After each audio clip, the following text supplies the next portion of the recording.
today's video, I'm going to share some orchids that I like to grow that are pretty compact. So a lot of you that watch my channel have been growing orchids for years, and we kind of share some ideas on how we care for them, and you guys have large collections like I do, but there's a couple of my subscribers that are just getting started, and I want to share some of my favorite compact orchids that are not too big, and orchids that are a step up from some of the orchids that you find at grocery stores and supermarkets and stuff.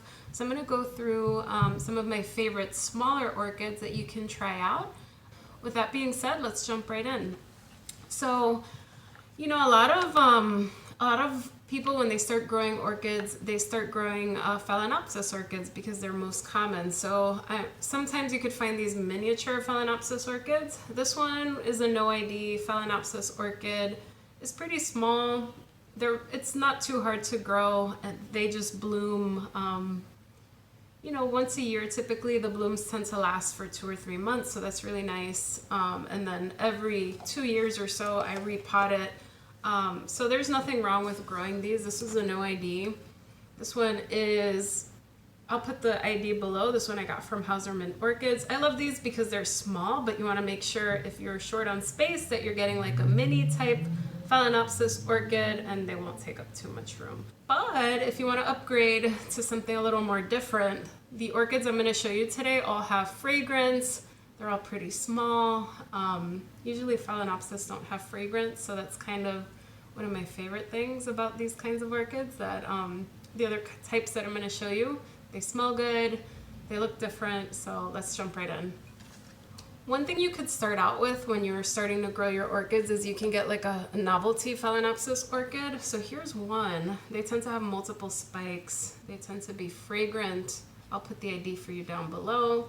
They're not super small though, but this is something you can try if you're not ready to like try like a Cattleya or a Dendrobium or something like that. There are other kinds of Phalaenopsis orchids that are not super huge that you can try out. My favorite one, this one's a novelty phal, and it smells like juicy fruit gum. It's really nice. One of my favorite Phalaenopsis orchids that you can try, it's a species, it's not super hard to grow, is the Phalaenopsis bellina. Now that one has amazing fragrance. It's like, I want to say it's like lemony. It's really sophisticated. It kind of fills a room as well. It's a little controversial for being called a compact orchid because it will get bigger over time, but it takes like 5 years until it's much bigger. And even then it's not like super huge. But when you get them, they tend to bloom pretty small. They have really nice fragrance right off the bat, so that's really nice. So you can give those a try if you don't want to try a Cattleya or a Dendrobium right away. But let me show you a couple of others. Okay, one that I really like is a Cattleya type orchid. It's actually a Brassavola, and this one is the Brassavola Little Stars. So this one is really easy to grow. As you can see, it's pretty small. I have to repot it. It's like a nightmare. It's been in this pot for over 2 years. I'm just gonna up pot it and like put it in a bigger pot. But it blooms like once a year. That's a bummer, but like when it does bloom, it sometimes pushes out multiple spikes. The blooms last over a month, and it smells so good. So this is really highly fragrant. It's a nocturnal bloom, so it smells at night. It doesn't smell right now, but at nighttime, this smells amazing. I have it in my bedroom, so when I'm sleeping, I could smell it. It's super nice. So if you don't have a Little Stars, I highly recommend it. It is a Brassavola nodosa hybrid that's very vigorous. It looks a little different, right? Because it has canes, right? And these canes store water in them, so you don't have to water as frequently as you do a phal. I mean, obviously you need to water it, of course, but I found that I can go 2 weeks without watering this and it's fine. You could probably even go a month without watering it, and then you'll start seeing wrinkles on the canes. But this one is a must-have in my opinion. This is the Brassavola Little Stars. The fragrant is just gorgeous. The flower's pretty cute too, and yeah, I highly recommend this one. One of my other favorites that I got as I started growing more and more orchids is the Dendrobium Angel Baby Little Darling. It is a Dendrobium orchid. It does not require a dry winter rest. My particular orchid is a little bit larger because it has grown into its own little specimen, but when you grow it, it doesn't get too tall. It starts blooming right away. It makes a lot of keikis, and I've given keikis away to like 5-6 different people. And all of them have bloomed the Dendrobium Angel Baby Little Darling. It's beautiful. The flowers are white with a little green inside. It's fragrant. Smells kind of like gardenia. It's beautiful. Highly, highly, highly recommended. Easy to grow. Compact. Requires pretty high, moderate to high light, more than you'd give a Phalaenopsis type. You want indirect light on it, but otherwise it's gorgeous. It's one of my favorite dendrobiums, and it doesn't get too big. So one of the mistakes that I made in growing orchids early on is I bought a bunch of dendrobiums, not realizing that they'd grow to be 3-4 feet tall. So I have some in my grow space that are just like I have one that's almost 4 feet tall. It's I don't know what I'm gonna do, but I've been giving some of them away. But you have to be careful with the Dendrobium Phalaenopsis types. Anyway.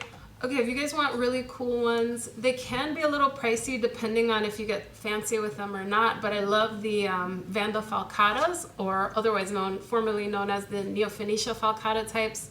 I have a few of these. I am transitioning the ones I have in semi-hydro to bark so that they can grow a little bit better. They're beautiful. They're orchids with fans on them. They are from Japan originally, I believe, and grow in Asia. They tolerate cooler temperatures, and look, they stay nice and small. But the best part about this orchid is that when it does bloom for you, the flowers are really tiny, they're really cute, but they are so fragrant. So this is another nocturnal bloomer similar to the Breastable Orchid. I mean, I guess the flowers are also kind of like similar. They're like white because the pollinators for these orchids at night have to be able to see them, so the blooms are white. Fun fact. But the fragrance, it smells like a really expensive perfume. So like you stick your nose into it and you just want to like rub your whole body with it. I love Neophonetia falcata types. You can get like a basic Neophonetia falcata for 20 bucks. I got this from Hauserman Orchids. But if you get fancy with it, some of them can be $60, $70, $80 for some of the more rare ones. You don't need a rare one, just get a simple Neophonetia falcata, 20 bucks, and you're good, and they stay nice and small. They can be relatively drought tolerant. They do fine. You obviously want to give it water when it gets dry, but if you forget to water for like a week, I find that these are okay. If your temperatures are a little cooler, these tend to be okay. But this is a good one for expanding the collection. Okay, last, I couldn't get through a video without mentioning Richard Mueller hybrids. So I love Cattleya orchids because of their fragrance.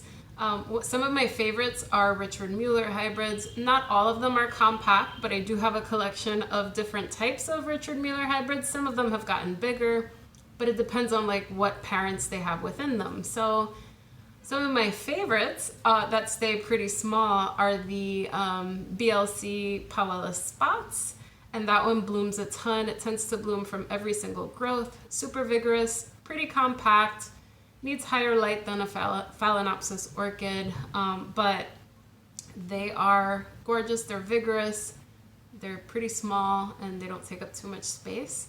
And I have one that just bloomed just now. I will spotlight it on my monthly highlight video, but this one is the Laylia Richard Mueller crossed with the Cattleya Mark Jones. This one's really nice. Most of these tend to be fragrant. This one's fragrant. Look how small it is. Like, I have it growing in a little cup with Leca, and this is the second time that this blooms, so it just shows that the vigor is there. It stays pretty small. Like, look how tiny it is, and it's just generally easy to grow. So I can't believe that this one bloomed already. I got it as a tiny seedling. It bloomed a couple months ago. This is the second time, but it's just gorgeous. You guys will see it in my highlighted video. Anyway, guys, let me know down in the comments below which are some of your favorite compact orchids, if there's something I was missing. And for those of you that are new to growing, let me know what were some of the orchids that you tried when you graduated from some of the Phalaenopsis type orchids. So we all tend to start with some of those phals that we get at the grocery store, but once I started with Cattleyas, like really, I can't say I couldn't go back, but my collection started expanding to the point that I just really like fragrant orchids that are a little bit smaller. I can manage them here in my apartment. Well, anyway, guys, give me a like if you enjoyed this video, and I will see you in the next one. Bye, everyone.